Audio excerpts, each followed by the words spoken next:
social రచ్చ KCR serious ఇకపై వారికి తెలంగాణ భవన్లోకి నో ఎంట్రీ నిర్వాహకులకు కేసీఆర్ ఆదేశం తాజా ఘటనలపై అసహనం పార్టీకి చెడ్డ పేరు వచ్చిందని ఆగ్రహం అంటూ చూస్తాను మంచిదే కదా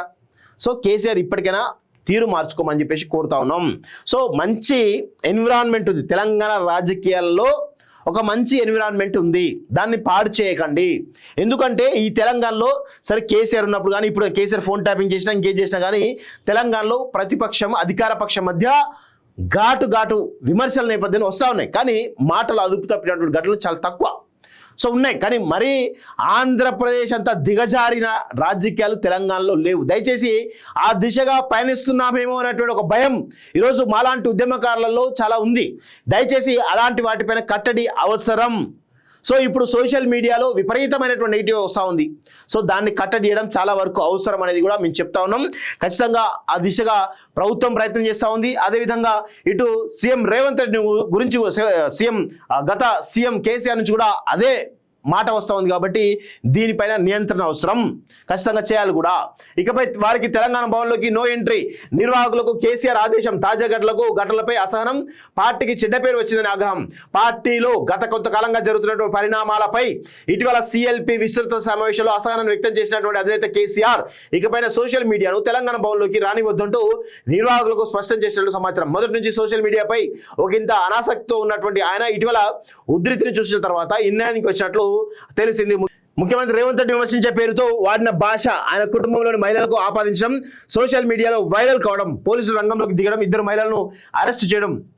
ఆ వీడియోలో తెలంగాణ భవన్లోనే చిత్రీకరించడం చివరకు ఆ జర్నలిస్టుల వెనుక ఉన్నది ఆ పార్టీ అనే అభిప్రాయం జనంలో ఏర్పడడం వీటన్నింటినీ పరిగణలోకి తీసుకొని ఇకపైన యూట్యూబ్ వీడియో జర్నలిస్టులను సోషల్ మీడియా నడిపే వారిని భవన్లోకి రానివద్దంటూ తీవ్ర స్వరంతో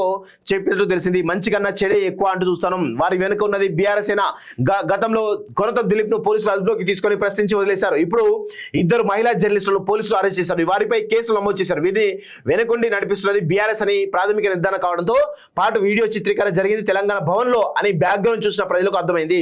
పోలీసుల దర్యాప్తులో ఇది తేటతెల్లమైంది దీంతో పార్టీ అనుమతి లేకుండా ఆ ఇద్దరు మహిళా జర్నలిస్టులు ఆ వీడియోలు చేసే ఆస్కారమే లేదని సాధారణ అభిప్రాయం ప్రజల్లో నెలకొన్నది ఈ మొత్తం ప్రవసరం పార్టీని మరింతగా డ్యామేజ్ చేసిన అభిప్రాయంతో ఇక నుంచి సోషల్ మీడియాలో తెలంగాణ భవన్లోకి ఎంట్రీ కాకుండా ఆంక్షలు మొదలవుతున్నాయని చెప్పేసి కూడా తెలుస్తా ఉన్నాయి సో ఇక్కడ వాస్తవంగా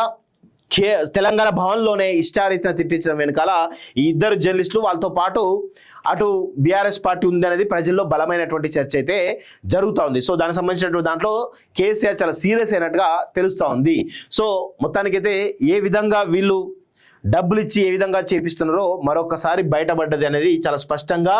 అర్థమవుతోంది కేసీఆర్ ఒక మంచి ఇనిషియేటివ్ తీసుకున్నాడు సో కానీ డిజిటల్ మీడియా జర్నలిస్టులను రావద్దు అన్న కరెక్ట్ కాదు ఎందుకంటే వస్తారు మేము అదే ప్రభుత్వం నుంచి కూడా కోరుతా ఉన్నాం ఎవరెవరైతే గుర్తిస్తారో వాళ్ళకు అలో చేయండి గుర్తించండి ఫస్ట్ రికగ్నైజ్ చేయండి రికగ్నైజ్ చేసినటువంటి ఛానల్స్ను లోపలికి అనుమతించని చెప్పేసి కూడా మేము కోరుతా ఉన్నాం